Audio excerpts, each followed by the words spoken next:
ইতিমধ্যেই আমরা জানি যে আজকেই কিন্তু এসআইআর এর দিনক্ষণ ঘোষণা হওয়ার কথা এবং ইতিমধ্যেই নির্বাচন কমিশনের শুরু করেছে সাংবাদিক বৈঠক। দেখছি সরাসরি। मीडिया के हमारे साथी और आपके माध्यम से जुड़े हुए इस देश के सभी मतदाता, आप सबको नमस्कार। आज हम सब स्पेशल इंटेंसिव रिवीजन के दूसरे चरण के रोल आउट के संबंध में आयोजित इस प्रेस कॉन्फ्रेंस में उपस्थित हैं। मैं आप सभी का हार्दिक स्वागत करता हूं। सबसे पहले मैं लोक आस्था और सूर्य उपासना के महापर्व छठ पूजा के इस पावन अवसर पर बिहार के सभी मतदाताओं को हार्दिक शुभकामनाएं देता हूं। आज अस्ताचलगामी भगवान भास्कर को अर्घ्य देने के शुभ दिन पर मैं बिहार के 7.5 करोड़ मतदाताओं को विशेष रूप से नमन करता हूं, जिन्होंने निर्वाचन आयोग पर अटूट विश्वास जताया है और एसआईआर में पूर्ण भागीदारी निभाई और अब इस चुनाव में मतदान करने के लिए उत्साहित है। बिहार में एसआईआर के सफल संचालन के बाद आयोग ने देश के सभी 36 मुख्य निर्वाचन अधिकारियों के साथ 2 महत्वपूर्ण सम्मेलन आयोजित किए। इन बैठकों में एसआईआर से संबंधित अनुभवों, तकनीकी प्रगति और भविष्य की दिशा निर्देशों पर भी व्यापक चर्चा की गई। पिछले एसआईआर की मतदाता सूची से मैनुअल भी और तकनीकी तरीके से भी दोनों स्तरों पर मिलान का कार्य लगभग पूरा कर लिया गया है और इसके तैयारी के आधार पर अब चयनित राज्यों में एसआईआर का दूसरा चरण प्रारंभ किया जाएगा। याद रहे, एसआईआर का प्रमुख उद्देश्य है हर योग्य मतदाता को सूची में शामिल करना और अयोग्य को मतदाता सूची से हटाना।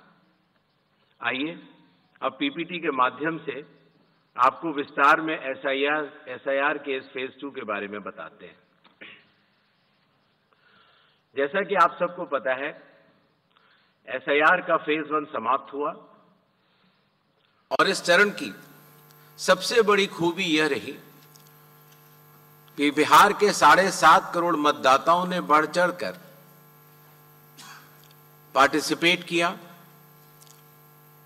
90,000 बीएलओस, सभी 12 राजनीतिक दलों के 1.6 लाख बूथ लेवल एजेंट्स, सब ने मिलकर मतदाता सूची को शुद्ध बनाने का कार्य किया और नतीजा आपके सामने है।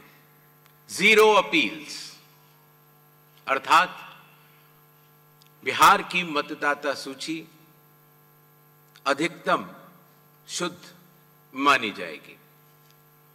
अब फेज 2 12 राज्यों में या संघ शासित प्रदेशों में आरंभ होने वाला है। नेक्स्ट।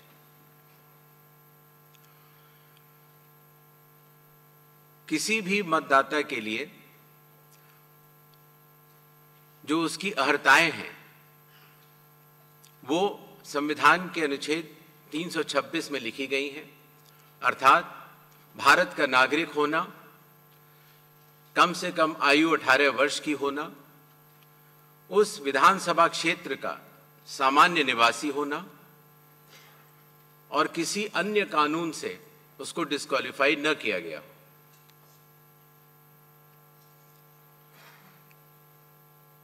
एसआईआर की आवश्यकता के बारे में काफी चर्चा हो चुकी है, लेकिन फिर भी चुनाव आयोग एक बार आपको बताना चाहेगा कि चुनावी कानून के तहत हर चुनाव से पहले इलेक्टोरल रोल का रिवीजन आवश्यक है और या जब भी चुनाव आयोग आवश्यकता अनुसार निर्धारित करे। विगत कुछ दशकों से लगभग हर राजनीतिक पार्टी ने मतदाता सूची के शुद्ध न होने के ऊपर चुनाव आयोग को लगातार शिकायतें दी हैं। पहले सन 1951 से लेकर 2004 तक लगभग 8 बार स्पेशल इंटेंसिव रिवीजन इस देश में चुनाव आयोग ने कराया है और आखिरी इंटेंसिव रिवीजन लगभग 21 साल पहले 2002 से लेकर 2004 की मियाद में पूरा किया गया था। इस लंबे दौर में, 2 दशकों से भी अधिक लंबे दौर में, मतदाता सूची में कई परिवर्तन आवश्यक हो जाते हैं, जैसे कि भारत की विकास गाथा के साथ साथ लोगों का माइग्रेशन के साथ साथ कई बार उनका वोट पुरानी जगह भी बना रह जाता है और नई जगह भी बन जाता है, अर्थात एक से जगह ज्यादा रजिस्टर होने वाले वोटर्स, कई बार किसी की डेथ होने के बाद भी उसका नाम न हटाया जाना या गलती से किसी भी विदेशी नागरिक का नाम मतदाता सूची में आ जाना। इन चारों कारणों की वजह से चुनाव आयोग ने निर्णय लिया कि पूरे देश में चरणबद्ध तरीके से एसआईआर कराया जाए और इसकी पहली कड़ी बिहार आपके सामने समाप्त भी हो चुकी है और बड़े सफलतापूर्वक लोगों ने चुनाव आयोग पर विश्वास भी जताया है। एसआईआर करते समय एक बहुत बड़ी संख्या में चुनावी कर्मी चुनाव आयोग के साथ कंधे से कंधा मिलाकर काम करते हैं। आपको पता होगा कि लगभग हर 1000 वोटर के ऊपर एक पोलिंग स्टेशन औसत तौर पर हो जाता है। हर पोलिंग स्टेशन पर एक सरकारी कर्मचारी बूथ लेवल ऑफिसर के तौर पर कार्य करता है। एक विधानसभा क्षेत्र में 300 या 400 के बीच में लगभग पोलिंग स्टेशंस होते हैं और हर विधानसभा क्षेत्र में एक इलेक्टोरल रजिस्ट्रेशन ऑफिसर होते हैं, वो भी सरकारी कर्मचारी होते हैं और एसडीएम के स्तर के होते हैं और उनके अंडर में ये सारे बीएलओस कार्य करते हैं। इलेक्टोरल रजिस्ट्रेशन ऑफिसर को सहायता करने के लिए assistant electoral officer registration officers भी होते हैं, जो कि लगभग हर तहसील में एक या उससे अधिक होते हैं। ईआरओ एक सब डिविजनल मजिस्ट्रेट के लेवल का अधिकारी होता है, जिसकी कानूनी जिम्मेदारी होती है कि वो मतदाता सूची ड्राफ्ट तैयार करे, जनमानस से मिले हुए क्लेम्स एंड ऑब्जेक्शंस को रिसीव करे और उनके ऊपर एक निर्णय ले और उसके बाद एक फाइनल मतदाता सूची प्रकाशित करे। ईआरओ के इस निर्णय के बाद, अर्थात फाइनल मतदाता सूची प्रकाशित करने के बाद, अगर किसी भी सिटीजन ऑफ इंडिया को, उस विधानसभा क्षेत्र में रहने वाले किसी भी मतदाता को अगर कोई भी अपील करनी हो तो वो उस जिले के जिला अधिकारी के पास कर सकता है और अगर वह जिलाधिकारी के निर्णय से भी असंतुष्ट हो तो उस राज्य के चीफ इलेक्टोरल ऑफिसर के पास अपनी सेकंड अपील दायर कर सकता है। यह मैं इसलिए आपको बता रहा हूं कि बिहार में सभी राजनीतिक दलों के साथ मिलकर जब एसआईआर हुआ, उसके बाद जो जिला मजिस्ट्रेट्स के पास अपील आई 38 जिलों में, वह 0 थी। अर्थात ईआरओ और इलेक्टर्स ने मिलकर और बूथ लेवल एजेंट्स ने मिलकर बहुत ही अच्छा काम किया।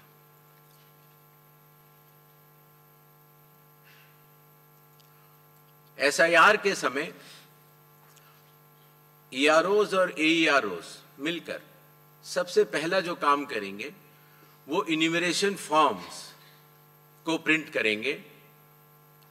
जिन राज्यों में एसआईआर हो रहा है या अभी होने वाला है, उनकी मतदाता सूची आज रात को 12 बजे फ्रीज कर दी जाएगी और उन हर मतदाता को जिसका नाम उस सूची में है उसको एक यूनिक इन्यूमरेशन फॉर्म प्रिंट करके बीएलओ उसके घर देने जाएंगे।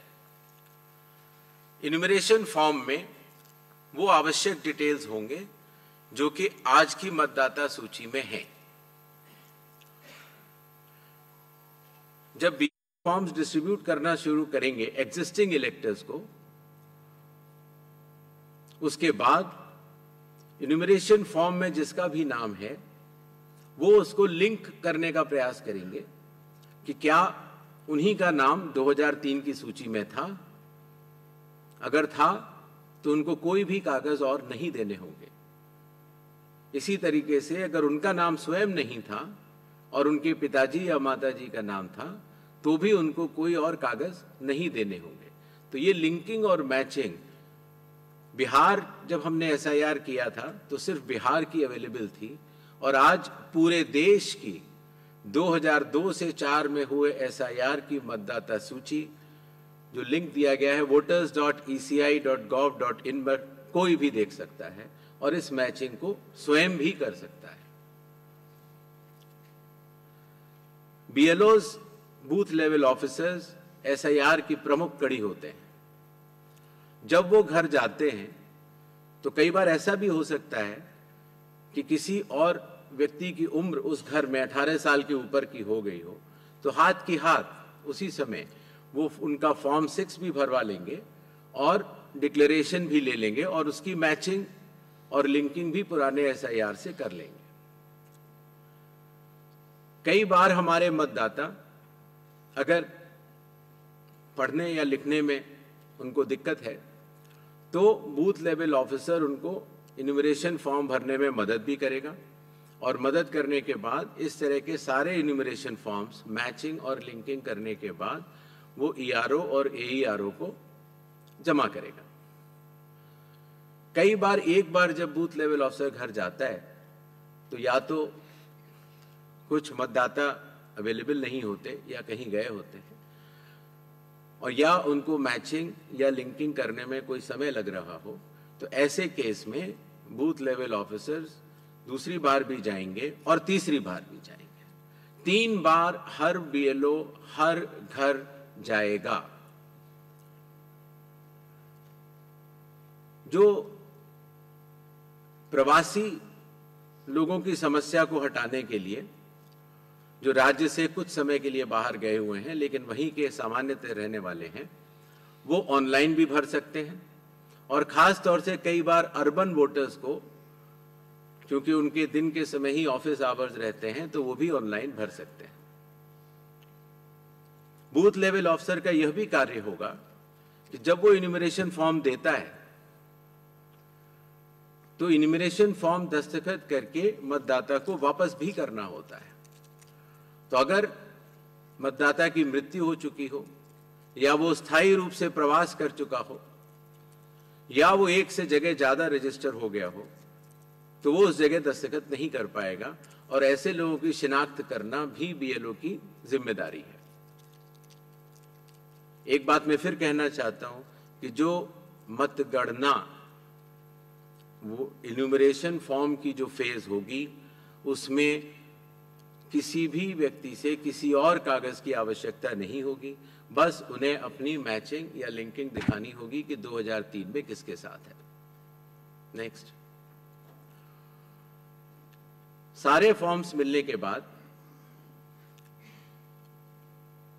ईआरओ और एईआरओ ड्राफ्ट सूची प्रकाशित करेंगे। ड्राफ्ट सूची में उन्हीं मतदाताओं का नाम होगा जिनके इन्यूमरेशन फॉर्म्स वापस मिल गए हैं।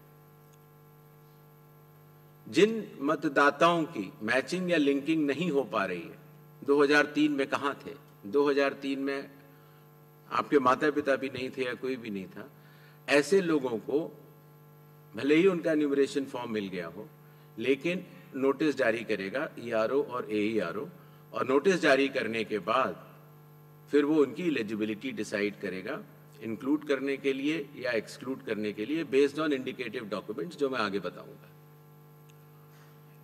ईआरओस और एईआरओ की यह जिम्मेदारी होगी कि कोई भी योग्य मतदाता छूटे ना और कोई भी अयोग्य मतदाता सूची में अंदर ना आ पाए। ईआरओ के फैसले के खिलाफ कानूनी तौर पर जिला मजिस्ट्रेट के पास एक अपील होती है, जो मैंने आपको बताया, और जिला मजिस्ट्रेट के फैसले के खिलाफ चीफ इलेक्टोरल ऑफिसर के पास भी सेकंड अपील होती है। जो प्री इन्यूमरेशन फेज है, जो आज रात को 12 बजे से शुरू होगा,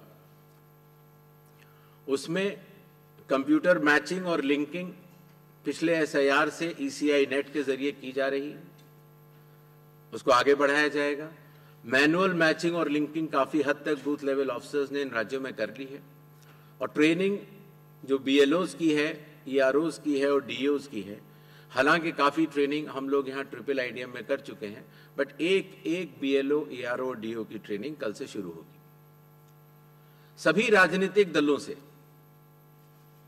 6 नेशनल पार्टीज जो कि हर राज्य में मौजूद हैं, और हर राज्य की जो स्टेट पॉलिटिकल पार्टीज हैं, उन सभी से निवेदन है कि वो अपने बूथ लेवल एजेंट्स अगर उन्होंने नामित नहीं किए हैं किसी भी बूथ पर, तो जरूर कर लें। साथ ही साथ सभी चीफ इलेक्टोरल ऑफिसर्स को, डिस्ट्रिक्ट इलेक्शन ऑफिसर्स को और ईआरओस को यह निर्देश भी होंगे कि कल से शुरू होकर परसों तक वो सभी पॉलिटिकल पार्टीज को के साथ मीटिंग करेंगे और पूरी एसआईआर की प्रक्रिया को उनके समक्ष डिटेल में बतलाएंगे। जहां तक बूथ लेवल एजेंट्स का सवाल है हर पॉलिटिकल पार्टी के, जैसा कि बिहार में था, हर बूथ लेवल एजेंट एक दिन में 50 इन्यूमरेशन फॉर्म्स जो साइंड हो इलेक्टर्स के वो कलेक्ट भी कर सकता है, उसके ऊपर अपना सर्टिफिकेशन दे सकता है और बूथ लेवल ऑफिसर्स को भी दे सकता है। इससे जो चुनावी कर्मी हैं और जो राजनीतिक दलों के नुमाइंदे हैं, दोनों मिलकर साथ काम कर सकते हैं। इन्यूमरेशन फेज में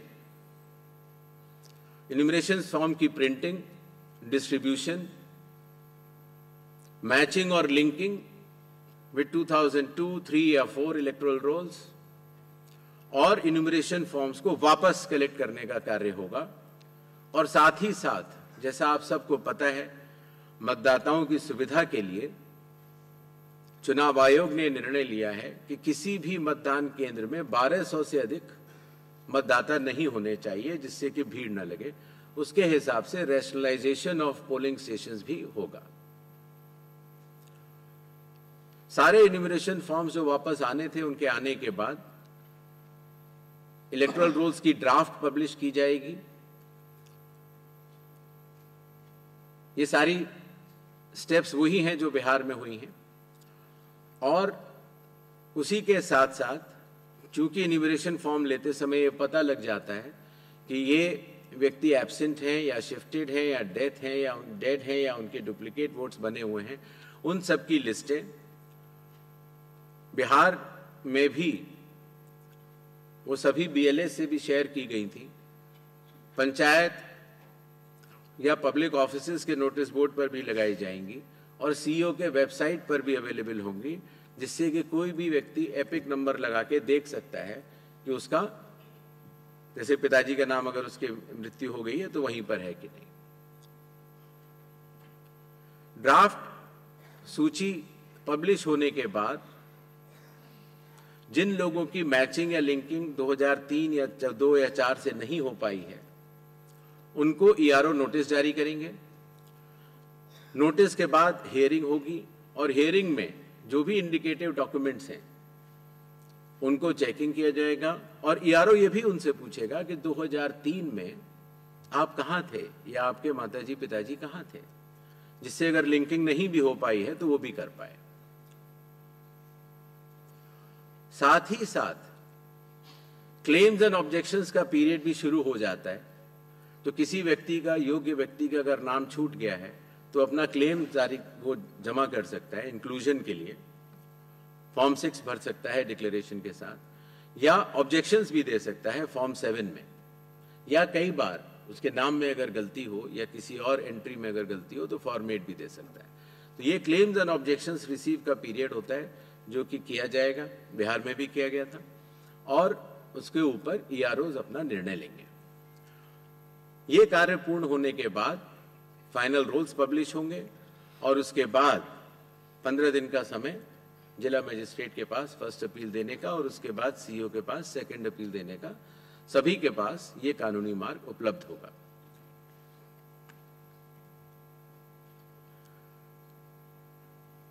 जैसा कि बिहार में चुनाव आयोग ने बहुत सफलतापूर्वक दर्शाया कि जो वल्नरेबल ग्रुप्स होते हैं, खास तौर से जो बुजुर्ग हैं या बीमार हैं या दिव्यांग हैं या कई बार हमारी बुजुर्ग महिलाएं हैं, तो इनको अगर किसी भी मैचिंग करनी है 2003 से या लिंकिंग करनी है, उन्हें कंप्यूटर नहीं आता, उनके पास मोबाइल नहीं है या उनको कोई सर्टिफिकेट बनवाना है, तो वॉलंटियर्स जो है वो या तो सरकारी कर्मचारी होते हैं या एनसीसी या एनएसएस के वॉलंटियर्स होते हैं। तो स्वयं उस व्यक्ति के लिए वो चले जाते हैं और वो कागज बनवा लेते हैं, जिससे कि हमारे मतदाताओं को कोई भी असुविधा नहीं हो। और इसकी वजह से आपने देखा होगा बिहार में जब 7.5 करोड़ मतदाताओं ने चुनाव आयोग के साथ कंधे से कंधा मिलाकर जब काम किया तो कोई भी परेशानी नहीं हुई।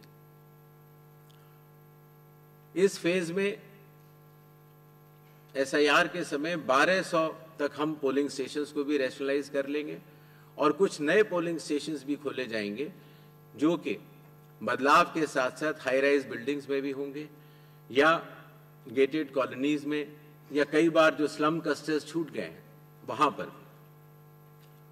इस विषय पर जो ड्राफ्ट पब्लिश होता है उसमें पॉलिटिकल पार्टी से डीओज चर्चा भी करते हैं और उसके बाद ये 1200 हर पोलिंग स्टेशन की अलग अलग मतदाता सूची प्रकाशित की जाती है। ये ध्यान रखना होगा कि एक बूथ पर एक फैमिली के या एक घर पर रहने वाले सभी लोगों का नाम एक ही जगह आ जाए, उससे मतदाताओं को बहुत सुविधा होती है और बिहार में इसमें काफी लोगों ने मिलकर अच्छा काम किया।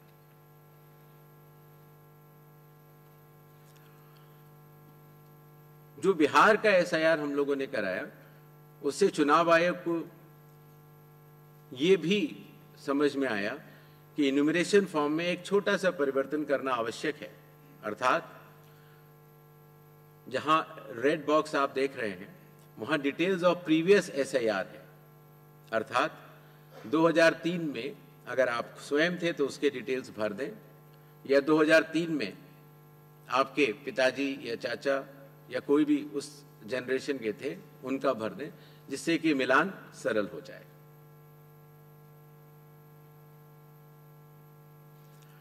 जो इन्यूमरेशन फॉर्म दिया जाएगा उसमें काफी चीजें प्री प्रिंटेड होंगी। मतदाता का नाम, उसका एपिक नंबर, उसका पता, सीरियल नंबर, पार्ट, कौन सी असेंबली है और उसका पुराना फोटो। एक क्यूआर कोड भी दिया जाएगा जिससे कि उस क्यूआर कोड को स्कैन करके आप स्वयं देख सकते हैं। सभी मतदाताओं से चुनाव आयोग का यह आग्रह रहेगा कि जहां पेस्ट करेंट फोटो लिखा हुआ है वहां पर अपनी नई और रंगीन फोटो, कलर्ड फोटो वहां पर अगर लगाएंगे तो जब भी आपका नया एपिक कार्ड बनेगा तो उसमें वो फोटो लगाई जाएगी तो अच्छा लगेगा।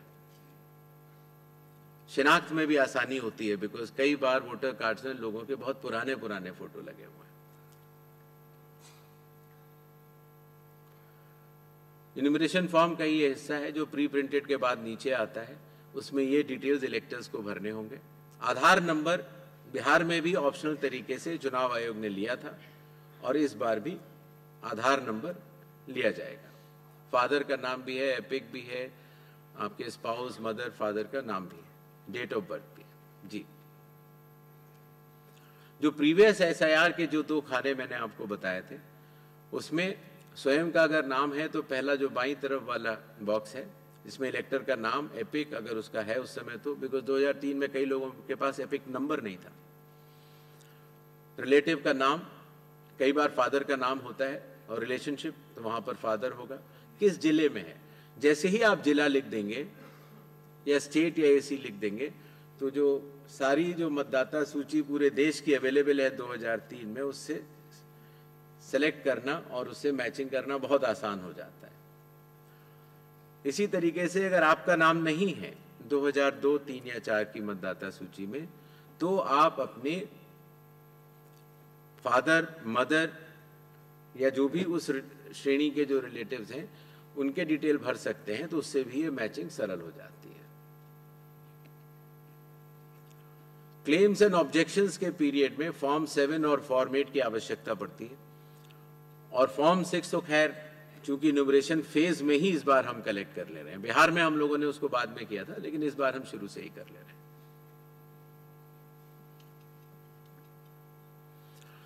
जो लिस्ट ऑफ इंडिकेटिव डॉक्यूमेंट्स हैं, जिन लोगों का 2002, 3 या 4 की मतदाता सूची से मिलान हो चुका है, उन्हें कोई भी डॉक्यूमेंट देने की आवश्यकता नहीं है।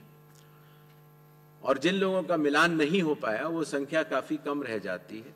सिर्फ उन्हीं लोगों को ये इंडिकेटिव डॉक्यूमेंट्स देने होंगे जो बिहार में थे 11 वो, और आधार कार्ड, नागरिकता का प्रमाण चूंकि नहीं है तो वो आइडेंटिटी पर्पस के लिए लोग दे सकते हैं। नेक्स्ट, ये वो 12 राज्य हैं जहां पर कल से SIR शुरू होने वाला है।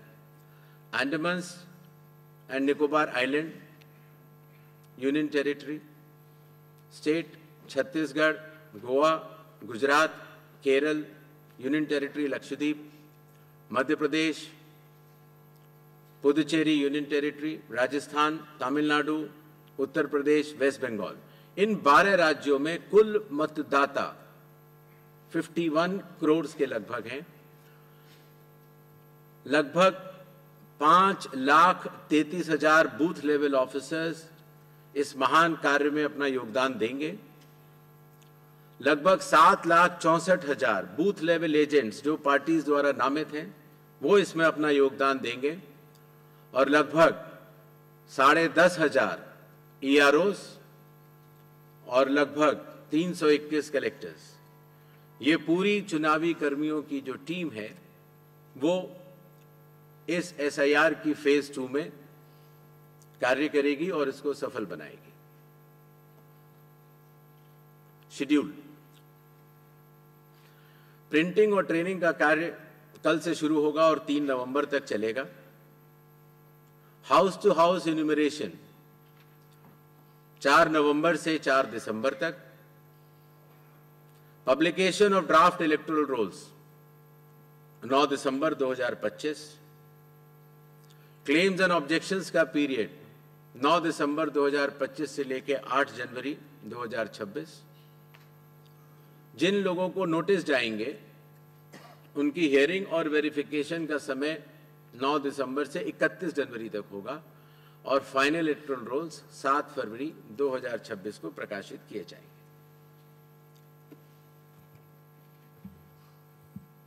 धन्यवाद।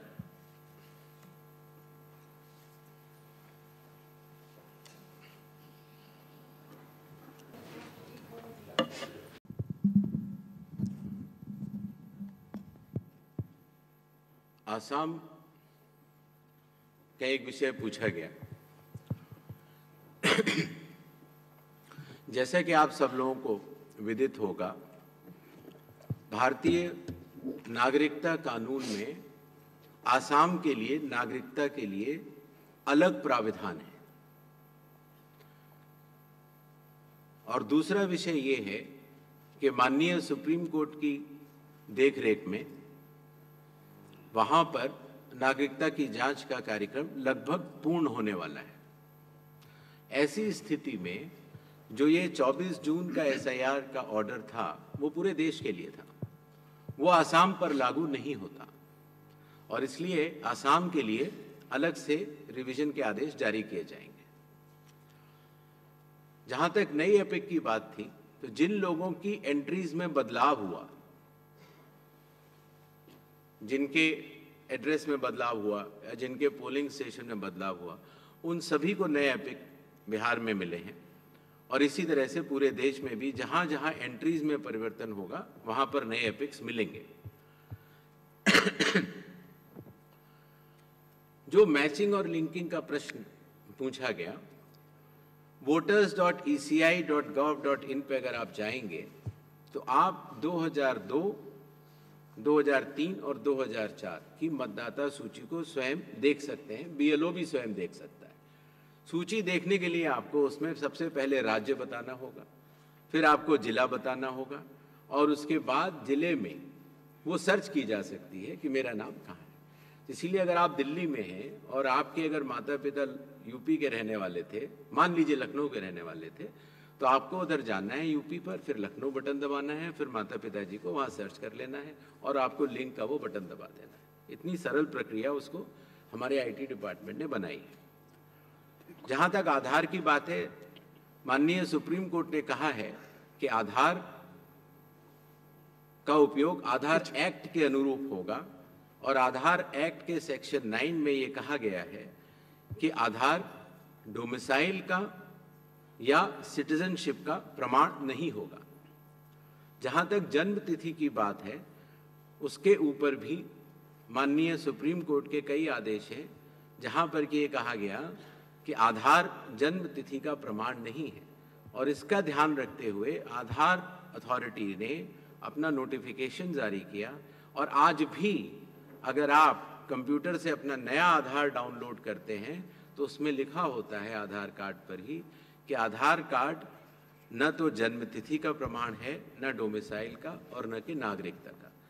आधार कार्ड आइडेंटिटी का प्रमाण है और ई-साइनिंग के लिए भी उसका उपयोग हो जाता है। तो आधार कार्ड के बहुत सारे अन्य उपयोग भी हैं। जहां तक वेस्ट बंगाल की बात है, कोई भी गतिरोध नहीं है। संविधान के अंतर्गत सभी संवैधानिक संस्थाएं अपने अपने दायित्व का पालन करती हैं। Election commission special intensive revision करते हुए अपने दायित्व का पालन कर रहा है, और इसी तरह से राज्य की सरकारें भी अपने अपने दायित्व का पालन करेंगी।